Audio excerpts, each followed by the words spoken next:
Assalamualaikum warahmatullahi wabarakatuh. Kembali lagi bersama saya. Salam sejahtera untuk kawan-kawan semua. Semoga kawan-kawan semua dimanapun berada selalu mendapatkan kemudahan dalam setiap urusan dunia dan akhirat. Amin. Kali ini saya mau berbagi pengalaman ya kawan.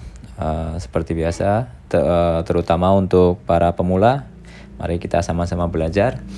Ini saya sedang ngerjain freezer dengan kapasitas 600 liter dengan mesin sepertiga PK ya. Ini ada kebocoran maksudnya ada kebocoran freon. Ini saya mau cara ngeceknya seperti ini. Ini untuk diinstalasi udah saya cek aman. Ini nanti mau saya coba cara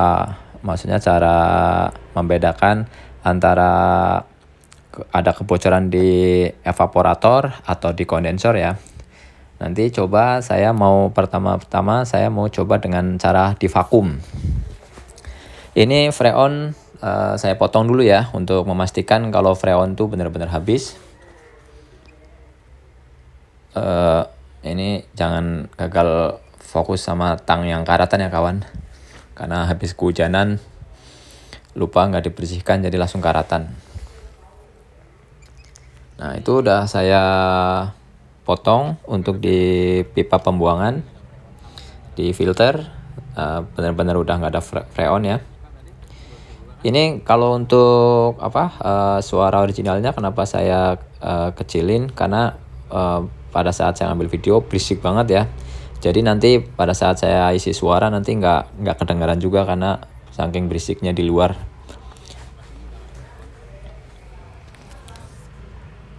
Untuk yang di pentil juga saya potong nanti supaya kita tahu juga antara dia mampet atau benar-benar habis ya. Kita coba potong dulu untuk yang di pengisian.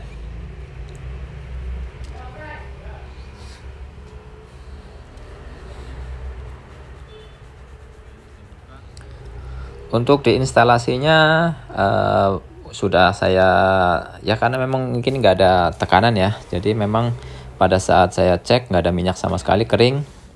Kalau saya feeling sih ada di kondensor ya. Kalau di evaporator sih agak jarang untuk freezer box seperti ini. Nanti saya ada dua cara. Pertama sistem saya vakum. Yang kedua nanti kita sistem press ya. Sebenarnya untuk metode sistem vakum ini kurang begitu akurat ya.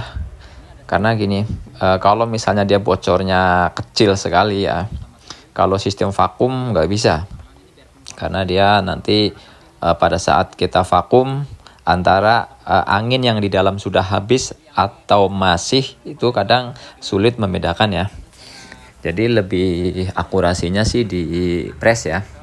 Hanya saja saya pengen pengen ngasih tahu ke kawan-kawan nih, maksudnya yang metode vakum seperti apa, yang metode sistem dorong seperti apa gitu kawan. Untuk yang metode vakum, pertama kita potong ya bagian yang maksudnya kita potong bagian pipa dorong, kita yang di bagian pengisian kita kasih pentil. Terus untuk yang di kapiler juga kita potong. Jadi dari pipa hisap menuju kapiler kita udah kita rapatkan ya, supaya kita ngisap total tuh yang ada di kapiler sama yang di pipa hisap aja, tanpa ada hubungan dari pipa dorong ya, karena pipa dorong udah terpisah. Nanti untuk yang pipa dorong kita vakumnya melalui pipa keluar ya. Dari pipa dorong yang dari mesin kita las, nanti kita hisapnya dari pipa keluar yang menuju ke filter ya. Seperti itu kawan ya penampakannya. Jadi yang kapiler sudah saya rapetin. Jadi nanti pada saat kompresor menghisap itu benar-benar menghisap dari kapiler sampai ke pipa yang ada masuk ke pipa hisap ya, yang ke kompresor, dikeluarkan ke pipa dorong.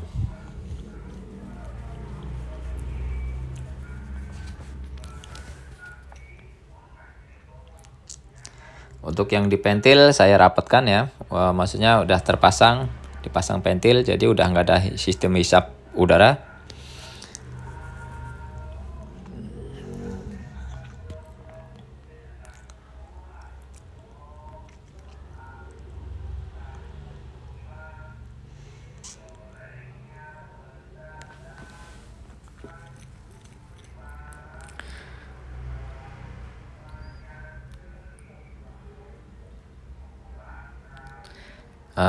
Coba kita nyalakan dulu ya. Wah, ini ada kopi juga nih. Biar nggak ngantuk kawan, jadi selalu ada kopi.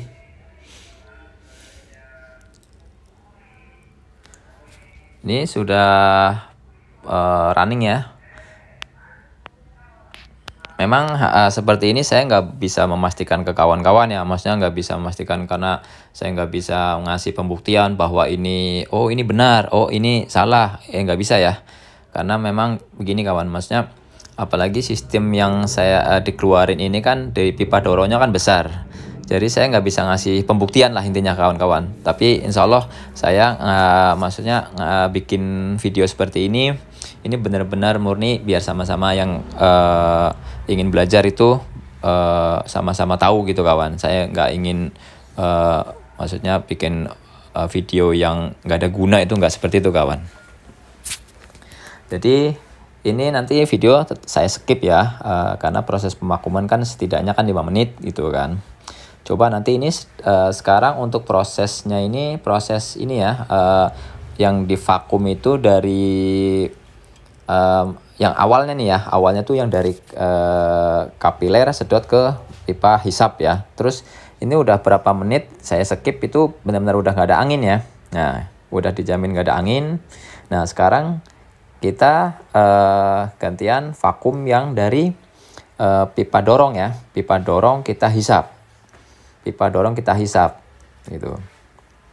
Nah, untuk kita pipa dorong, jadi awalnya kita pastikan dulu untuk yang pipa hisap itu, maksudnya yang dari kapiler ke pipa hisap itu benar-benar sudah hampa udara ya, udah nggak ngeluarin angin.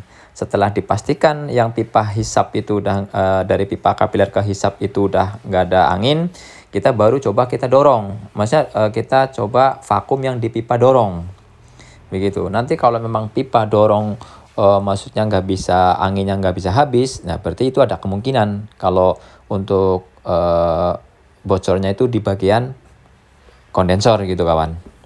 Nanti kita tetap skip ya kawan untuk berapa menit, soalnya kan ini takut kelamaan karena saya nggak bawa holder ini, jadi saya kerja sambil pegang HP, jadi agak ribet ya. Tapi mohon dimaklum ya kawan kalau misalnya gambarnya itu kadang gerak-gerak gitu kawan. Nah, ini udah sekian menit, kita coba tes lagi. Ini nggak bisa saya buktikan pakai korek ya, karena ini kan lubangnya agak besar, sementara angin yang keluar tuh kecil sekali. Jadi nggak bisa ketika kita pakai korek dia terus nyembur tuh, nggak bisa seperti itu kawan. Jadi hanya bisa dirasakan dari tangan ya. Kalau memang misalnya masih ada angin sedikit pasti bisa dirasakan. Tapi itu buat orang yang maksudnya yang sering lah, untuk sering kerja seperti ini kan. Tapi untuk kawan-kawan ya kalau ingin belajar ya lebih bagus. Karena kita bisa tuh karena terbiasa gitu aja sih kawan. Nah, ini metodenya metode sistem vakum ya. Ini udah saya cek, udah 5 menit nih, masih ada sedikit angin. Karena kemungkinan ini bocornya itu agak besar ya di bagian kondensor. Jadi ketika kita vakum tuh angin gak habis-habis, masih ada aja sedikit, masih ada sedikit gitu. Padahal tadi waktu saya hisap di pipa bagian kapiler ke pipa hisap itu hampa udara, udah benar-benar gak keluar angin. Nah, sementara kita pada saat kita hisap di bagian pipa kondensor, sekarang anginnya tuh gak habis-habis gitu kawan. Tapi untuk memastikan kalau ini benar-benar yang bocor tuh di kondensor, nanti kita sistemnya sistem press ya kawan. Kita sistem press. Karena saya nggak bawa mesin lagi, nggak bawa angin, nggak bawa kompresor, nggak bawa nitrogen, nggak bawa freon, maksudnya freon R22 atau R32. Jadi saya sistemnya nanti dorong menggunakan mesin yang ada. Kita mesin dorong nanti kita pasang pentil ya untuk mendorong. Kita dorong di bagian yang kita yakinin dulu di kondensor. ini sudah saya rasakan memang angin masih tetap keluar ya. Jadi ada kemungkinan besarnya memang di bagian pipa kondensor yang bocor.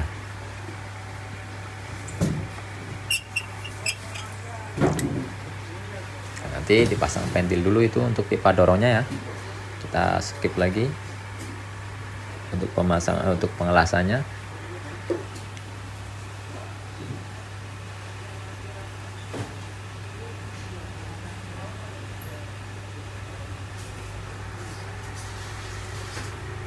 Untuk kawan-kawan kalau yang maksudnya yang pemula ya, yang baru-baru belajar mau terjun ke maksudnya megang pekerjaan freezer atau kulkas ya, seperti itu kawan.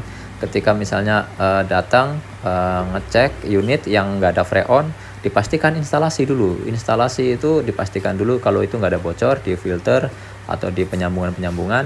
Nanti setelah itu dilihat evap sebenarnya. Kalau kulkas satu pintu kan evapnya kelihatan. Atau pipa yang atau yang 2 pintu juga kelihatan, tinggal bongkar bodi atas kan. Kalau untuk freezer kan nggak bisa kelihatan.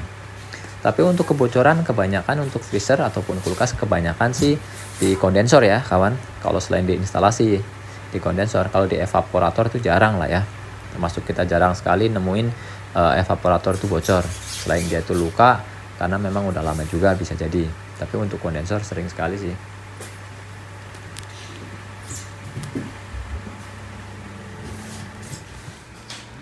Oke, kita udah pasang pentilnya ya. Kita udah pasang juga manifoldnya. Coba kita sistem press. Ini pressnya yang di kondensor ya kawan. Saya masukkan di pipa dorong. Nah, seperti biasa kawan, manifoldnya agak buram karena ya begitulah kawan. Di kamera nampak tidak jelas, tapi kalau realnya jelas. Kita coba running ya. Kita udah buka di pentilnya, berjalan, nanti kasih tekanan sekitar 300 lebih. Oke, karena ini cuma ngepres kondensor sedikit ya, jadi cepat banget.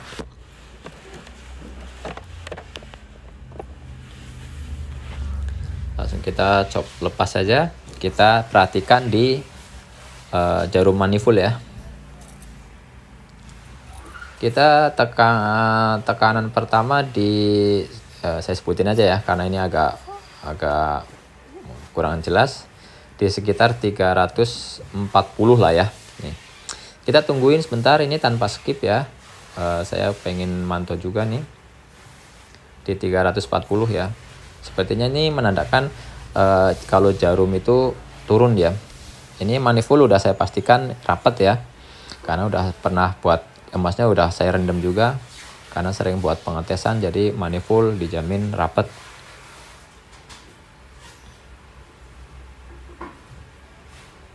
Nanti coba saya zoom sedikit, ini agak kurang jelas di kamera. Nampak ya kawan, ada turun. Tadi di sekitar 340, sekarang turun di 335. Belum ada 1 menit ya, kurang lebih 1 menit udah turun segitu. Tuh, turun terus, turun.